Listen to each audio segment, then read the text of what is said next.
श्री गुरु चरण सरोज रज, निज मन मुकुर सुधारी। बरनौ रघुबर बिमल जसु, जो दायक फलचारी। बुद्धिहीन तनु जानिके, सुमिरो पवन कुमार।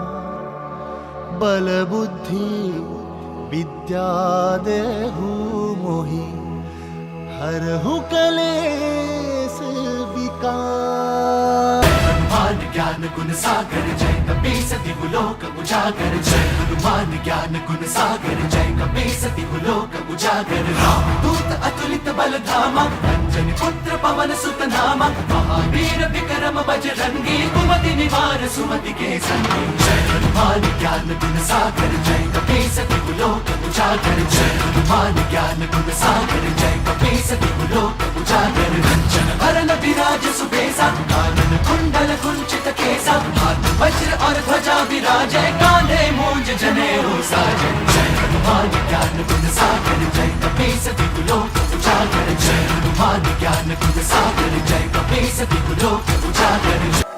शंकर सुवन केसरी नंदन, तेज प्रताप महाजगवंदन। शंकर सुवन केसरी नंदन, तेज प्रताप महाजगवंदन। विद्यावान गुणी अति चातुर, राम काज करिबे को आतुर। विद्यावान गुणी अति चातुर, राम काज करिबे को आतुर। प्रभु चरित सुनबे को रसिया,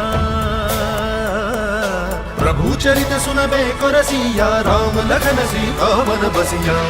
रूप धरि सियहि दिखावा, विकट रूप धरि लंक जरावा। भीम रूप धरि असुर सहारे, रामचंद्र के काज सवारे। जय हनुमान ज्ञान गुण सागर जय कपीस तिहु लोक उजागर। जय हनुमान ज्ञान गुण सागर जय कपीस तिहु लोक उजागर। आज का ये पावन और पवित्र दिन चैत्र मास शुक्ल पक्ष पूर्णिमा तिथि, चित्रा नक्षत्र और मंगलवार का दिन। जो ग्रह, जो दिन, जो तिथि, जो समय 4,32,00,00,000 वर्ष पूर्व हनुमान जी का प्राकट्य हुआ, वही की वही स्थिति आज हमारे लिए इतना भाग्य का दिन है कि हम लोग भाग्यशाली हैं। वैसे तो ईश्वरी लीला ईश्वर स्वयं करता है, इसमें आपका और हमारा कोई हाथ नहीं है। लेकिन आज सवेरे मुझे राजीव छाबड़ा जी जब मेरी मैडम को छोड़ने आ रहे थे, उन्होंने भी ये बात बताई। फिर मैंने आज उसका कुछ अध्ययन किया कि क्या अद्भुत ईश्वर की लीला है कि वही दिन, वही नक्षत्र, वही वार, वही मास, चैत्र मास, कृष्ण पक्ष, शुक्ल पक्ष, तो ये ईश्वर की लीला है। तो आज के दिन 1 वर्ष और 2 माह पूर्व जब मैंने नीलम जी, आप यहाँ कुछ ग्रहण, आप तो मेरी असली श्रोता हो और आप तो बाद में जाकर के मुझे फोन करके मेरे से चर्चा भी करते हैं, तो थोड़ी सी एकाग्रता चाहिए। 1 वर्ष और 2 माह पूर्व जब मैंने हनुमान चालीसा पाठ की मुहिम छेड़ी, हनुमान जी का प्राकट्य दिवस पिछले साल भी आया था, लेकिन जितना प्रसाद आज यहाँ पर आया है इतना कभी नहीं आया। कारण क्या है? हनुमान जी को भूख बहुत लगती थी। बाल समय रवि बख्श लियो, जब तीनों लोक भयो अंधियार। जब खाने को कुछ नहीं मिला तो सूरज देवता को निगल गए। वो तो देवताओं ने प्रार्थना की, इंद्र ने प्रार्थना की, तब जाकर के उन्होंने सूर्य देव को। तो इसलिए आज हनुमान जी की इच्छा पूरी हो रही है संतों के भक्तों के द्वारा। और आपकी सूचना के लिए अभिषेक जी ने आज केक भी मंगवाया है। तो आज क्योंकि समय के अनुसार परिवर्तन होना चाहिए, उस समय केक तो नहीं था, मोमबत्ती नहीं जलाने दूंगा उस और ना ही बुझाने देंगे, लेकिन केक भी है, मिल्क केक। और वो भी गोपाला का। यही है ना जी, गोपाला का। हाँ, तो बड़े भाव से आज हम हनुमान जी के इस प्रकट दिवस को मनाएंगे। अभी जब आशिमा जी गा रही थी तो थोड़ा संकोच कर रही थी। मीरा ने जब कुछ संतों के बीच में गायकी से अपने ईश्वर को, अपने आराध्य को, अपने इष्ट देव को रिझाने की कोशिश की, तो एक संत ने खड़े होकर बोला कि मीरा, तुम राग में नहीं गाती हो। भाव अच्छे हैं, श्रद्धा पूरी है, लेकिन तुम राग में नहीं गाती हो। आज मेरा भी मन कर रहा है गाने का, मुझे गाना बिल्कुल नहीं आता है, बिल्कुल। और किसी ने कहा जी आप भी राग में चौपाई नहीं गाते हो। मैंने तभी तो गोसाई जी को लाता हूं। अगर ये काम भी मैंने कर लिया तो गोसाई जी की जरूरत ही क्या है। लेकिन अभी परसों एक विवाह में जा रहा था मैं लुधियाना में, तो रास्ते में कुमार विश्वास की कुछ एक पंक्तियां मुझे अच्छी लगी, मैंने नोट कर ली। फिर मैंने उसमें अपनी पंक्ति और ऐड की। तो आशिमा जी, गायकी के लिए राग नहीं चाहिए, गायकी के लिए अनुराग चाहिए। आपके भाव कैसे हैं इसके ऊपर निर्भर करता है, आपके शब्द कैसे हैं, आपका ईश्वर के प्रति समर्पण कैसा है। तो वही मैं कुछ लाइनें गुनगुनाना चाहता हूं जो मैं लिख के लाया हूं, और इतनी सुंदर लाइनें हैं। और उसमें लिखा है, राम साध्य भी है, राम है साधना, राम आराध्य भी है, राम है आराधना। राम सृष्टि भी है, राम शिष्टा भी है, राम दृष्टि भी है, राम दृष्टा भी है। राम है धारणा, राम धर्म भी है, राम ज्ञानी भी है, राम कर्म भी है। राम वक्ता भी है, राम श्रोता भी है, राम संतों के दिल की ज्ञाता भी है। अब यहां शब्द आया वक्ता भी है। वक्ता कैसे हैं और श्रोता कैसे हैं? जब वनवास में गए 13 वर्ष तक निरंतर संतों का सानिध्य मिला उन्हें, 13 वर्ष तक। और क्या क्या ऋषि मुनि, चाहे अगस्त मुनि हो, चाहे भारद्वाज हो, चाहे वाल्मीकि हो, चाहे सुदीक्षण हो, नाना प्रकार के संतों के दर्शन, ऋषि मुनियों के दर्शन करके उन्होंने अपने जीवन का उद्धार किया। कैसे? श्रोता बनके। और वक्ता कब बने? वक्ता 2 बार बने। एक बार बने अरण्य कांड में। यदि आप तुलसीकृत रामायण पढ़ते हैं, अरण्य कांड में भगवान राम ने अपने लघु भ्राता लक्ष्मण को ऐसी ज्ञान की बात बताई, भक्ति क्या है, माया क्या है, तेरा तुझ में मेरा बुझ में ये माया है।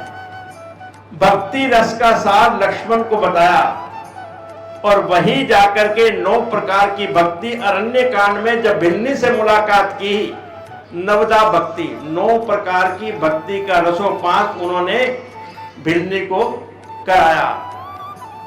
प्रथम भक्ति संतन कर संगा, बताया कि संतों का जो संग है वो वास्तविक भक्ति है। तो इसलिए उन्होंने कहा कि राम वक्ता भी है, राम श्रोता भी है, राम संतों के दिल के ये ज्ञाता भी हैं। और इसके बाद राम कारण भी है, राम कर्म भी है, राम मानस भी है, राम मनस्वी भी हैं, राम राघव भी है, राम सीता भी है, राम कान्हा भी है, राम राधा भी है। क्यों? हर जगह राम ही राम है। राम का जो वास्तविक भावार्थ है वो है रम और घम, 2 संस्कृत के शब्दों के मिश्रण को बोलते हैं राम। रम का मतलब है जो विराजमान है, और घम का मतलब है जो व्यापक है, जिसकी सीमा नहीं नापी। पूरे ब्रह्मांड के अंदर, पूरे संसार के अंदर, तीनों लोकों के अंदर यदि कोई विद्यमान है वो है राम। उसे आप ब्रह्म स्वरूप भी कह सकते हो, उसे आप ईश्वर का तत्व भी कह सकते हो।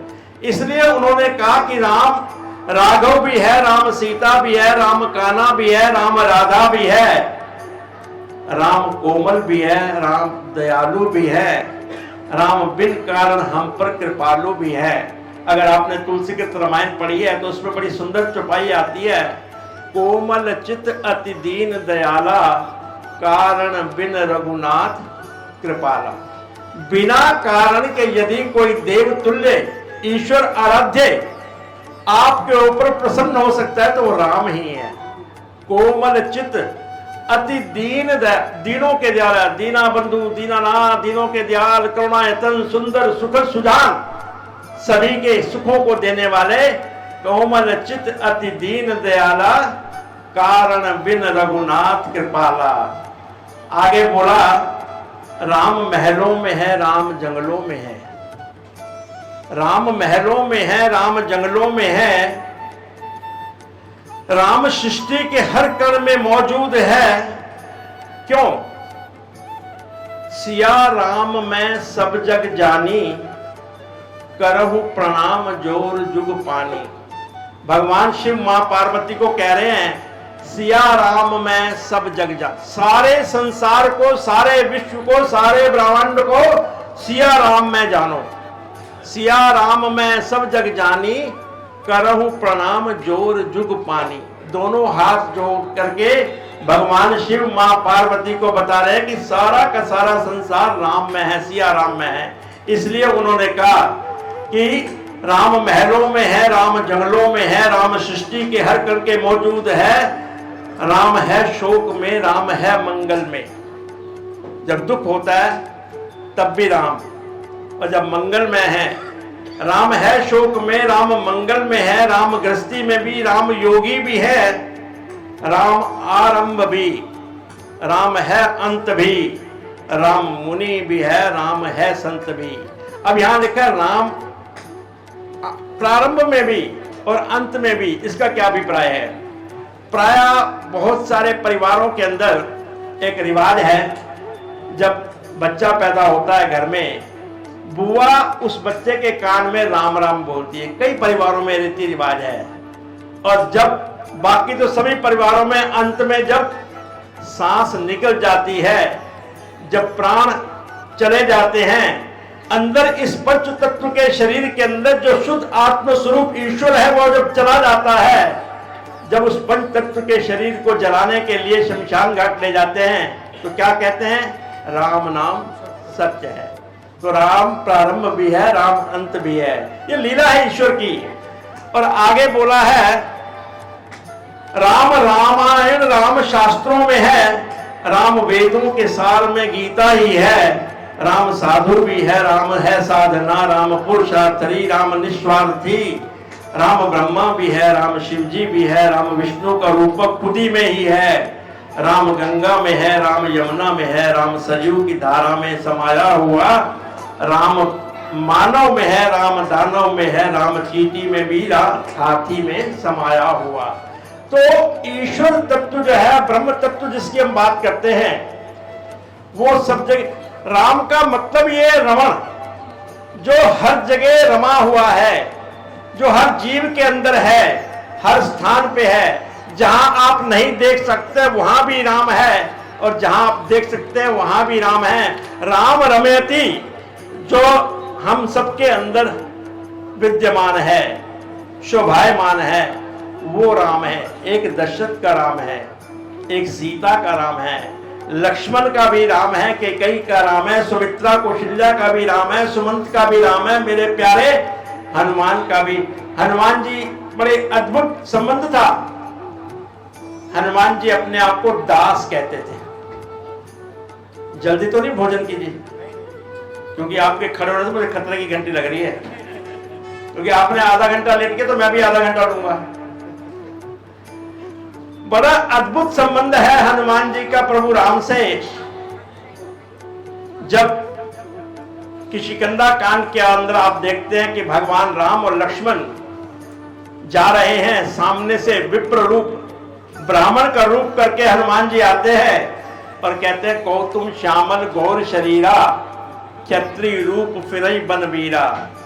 हे श्यामल और गौर शरीर के नौजवान, आप कौन हो जो क्षत्रिय के रूप में यहां फिर रहे हैं? क्योंकि सुग्रीव ने कहा था कि जाकर के देखो कहीं बाली के भेजे हुए दूत तो नहीं है, यदि वो हो तो मुझे बानरी इशारा कर देना, मैं इस पर्वत को छोड़ जाऊंगा। ऋषिमुख पर्वत का नाम था ऋषिमुख। तो प्रभु ने तो पहचान लिया क्योंकि ब्रह्म सबको जानता है, लेकिन उस समय हनुमान जीव में थे, जीव ने नहीं पहचाना। उन्होंने भी बताया नहीं कि मैं राम हूं, बोला कोशलेश दशरथ के जाए, हम पितु वचन मान बन आए। हम कोशलेश के जाए हैं और हम पिता का वचन मान के वनवास में आए हैं। ये नहीं बताया कि मैं राम हूं या ये लक्ष्मण है, क्योंकि जब जीव ही अहंकार में है तो ब्रह्म को अपनी आइडेंटिटी बताने की क्या जरूरत है। खैर आपस में मिलन हुआ, हनुमान जी ने चरणों में उनके प्रार्थना की कि यहाँ पर वानर राज सुग्रीव पहाड़ों पर रहते हैं। बोले राज वानर के राजा और पहाड़ों में रहते हैं, ऐसा कैसे हो सकता है? राजा तो जंगल में, राजा तो महलों में रहना चाहिए। बोले प्रभु कितना बुद्धि, कहते ना हनुमान जी बड़े चातुर, विद्यावान गुणी अति चातुर, राम काज करिबे को आतुर, जल्दी में है, आतुर मीन्स जल्दी में है, बड़े आतुर हैं, बड़े चातुर हैं। कहते प्रभु आपने भी तो कहा था कौशल्या माता को, पिता दीन मोहि कानन राजू, कानन कहते जंगल को, मुझे पिता ने जंगल का राजा बनाया है। जब आप जंगल के राजा हो सकते हो तो पहाड़ों का राजा क्यों नहीं हो सकता? तो उनका मन गदगद हो गया कि उनकी बुद्धि, उनकी विवेक को देख करके बोले प्रभु वो आपका दास है, सुग्रीव आपका दास है। बोले हनुमंत अगर वो दास है तो मैं उनके पास चल के जाऊंगा या वो मेरे पास चल के आएंगे? प्रभु आप उन्हें सखा बना लो, चलो दास का तो कर्तव्य है आपके पास चल के आएगा। बोले हनुमान 13 वर्ष हो गए जंगल में मुझे आए हुए, आज तक एक भी दास नहीं मिला था। जितने भी मिले साधु संत ऋषि मुनि योगी तपस्वी महात्मा महापुरुष ज्ञानी फकीर मिले, एक मिला था। तुम कह रहे हो उसको भी सखा बना लूं? सखा क्यों बना लूं? बोलते आपकी भी वही समस्या है, उसकी भी वही समस्या है। आप भी अपनी अर्धांगिनी के लिए तड़प रहे हो, वो भी अपनी अर्धांगिनी, उसका भाई उसकी श्रीमती जी को लेकर के किष्किंधा में बैठा है। आप भी राज छोड़ करके आए हो, वो भी राज छोड़ के बैठा है, दोनों की स्थिति एक जैसी है। बोले वो तो ठीक है, लेकिन मेरे दासत्व का क्या हुआ? मुझे दास चाहिए था। बोले प्रभु वो जो आपकी वैकेंसी खाली है, ये दास, उसके लिए आपके चरणों में नतमस्तक होकर के आज के बाद मैं आपका दास कहलाऊंगा। लेकिन देखो प्रभु राम कितने चतुर हैं, कितने होशियार हैं, उनकी बुद्धि का विस्तार देखो। हनुमान चालीसा में क्या आता है? तुम मम प्रिय भरतहि सम भाई। वहां उन्होंने कहा तू मेरा भाई है, अब वो दास कह रहा है। देखो ये है संबंध। प्रेम में जब गुफ्तगू होने लगी, आपसे तुम और तुमसे तू होने लगी। जब किसी से प्रेम होता है तो प्रेम की प्रकाशता के अंदर आपके संबंध आपसे तुम और तुमसे तू पे आ जाते हैं। इसी प्रकार भगवान राम ने देखा कि ये मेरा अनन्य भक्त अपने आप को दास कहता है, तुम मम प्रिय भरतहि सम भाई। ये है ईश्वर के संबंध। तो आज के इस आयोजन में मन था कि आज अच्छा नृत्य का अरेंजमेंट करेंगे, लेकिन मैंने सोचा कि जब समापन करेंगे उस दिन हम एक स्पेशल कोई नृत्य के लिए मंडली बुलाएंगे। वो सारा का सारा गोसाई जी शुरू से लेकर अंत तक, चाहे 11 बार हो चाहे 21 बार हो, नृत्य में होना चाहिए। तो आज हनुमान जी के प्रकट दिवस पर एक छोटी सी लघु कथा कह करके कि हमारे जो ग्रंथ हैं, हमारे उपनिषद, हमारे वेद, उनके अंदर क्या क्या रहस्य छुपे हुए हैं, ये खंगालने पड़ते हैं। ऐसे रामायण पढ़ने से आपको ये रहस्य नहीं मिलेंगे। मांडवी भरत की पत्नी कहती है, एक बार मैं ससुराल में गई, मेरी ससुराल वालों ने पूछा कि तेरी ससुराल कैसी है? वो कहते पूछो मत, बहन जी जरा 2 मिनट, थोड़ा सा अनुशासन भी, ये राम का दरबार है, हनुमान जी का दरबार है। इसके बाद आप लोग खूब गप्पे मार लेना, कुछ ज्ञान दे के जाऊंगा, आपको अच्छा लगेगा। बोले, मांडवी बोली कि मेरी ससुराल विलक्षण है, अद्भुत है। कहना वो कैसे? कहते हैं वहां पर अयोध्या के अंदर एक को राज मिला, वो तपस्वी बन गया। वो तपस्वी बन गया तो दूसरे को राज मिला। कौन? भरत, मेरा पति। वो त्यागी बन गया, उसने सिंहासन ही त्याग दिया। बहुत दूर जाकर के बिल्कुल अयोध्या के बाहर अपनी कुटिया बसाई और सन्यासी की तरह।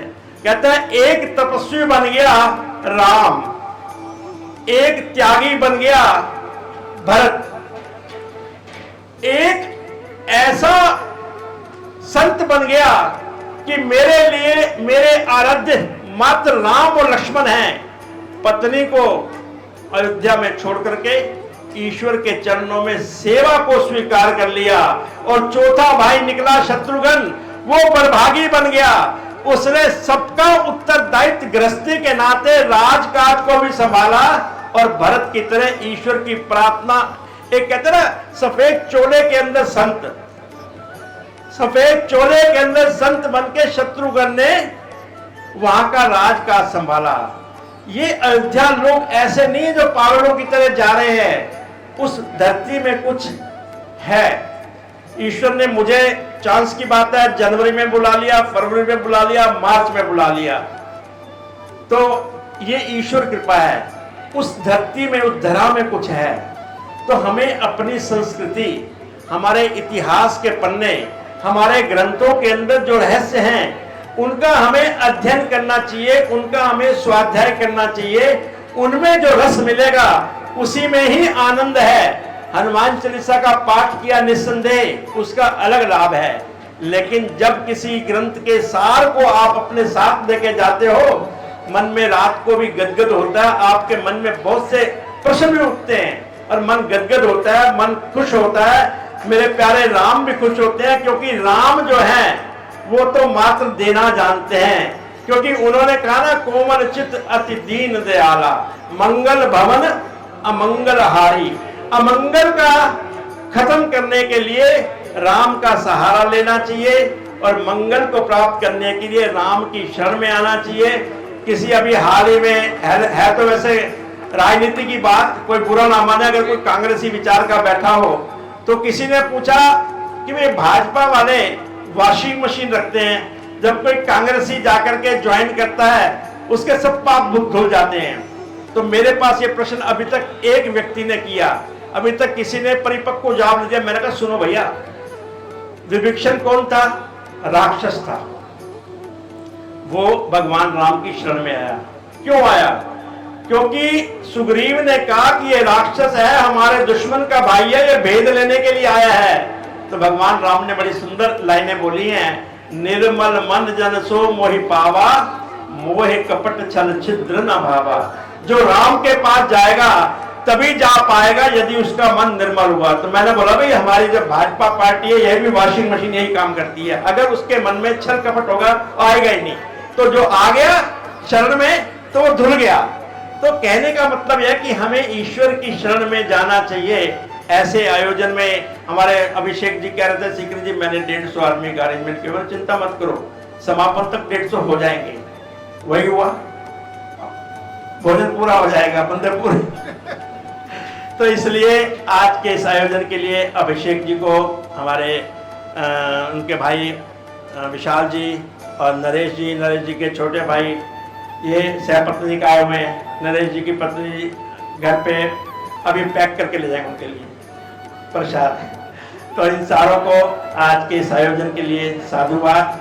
आप सबको भगवान राम जी की दया दृष्टि मिलती रहे, हनुमान जी की कृपा, क्योंकि हनुमान जी की कृपा यदि मिल गई तो राम जी तो आपके साथ ही हैं। तो इसलिए क्योंकि राम जी को भी हनुमान जी की जरूरत पड़ती है। अगर लक्ष्मण मूर्छित हुए तो उस युद्ध के मैदान से हनुमान लेके आए। वैदराज को हनुमान लेके आए, बूटी हनुमान जी लेके आए। तो इसलिए हनुमान जी की जरूरत तो सबको पड़ती है। ईश्वर हमारे जीवन के अंदर आनंद रखे और किसी प्रकार का कोई भी मन में मनमुटाव नहीं होना चाहिए। हमें प्रेम से अपनी ये जो आजकल हमने ये रस अमृत वर्षा बहाई हुई है, इसमें हमें स्नान करना चाहिए। ईश्वर की भक्ति में मगन होकर के जो आनंद आएगा, हनुमान चालीसा करने के साथ साथ गायकी में इसलिए किया है ताकि हर आदमी उसे रसोस्वाद कर सके। बोले राजा रामचंद्र की जय।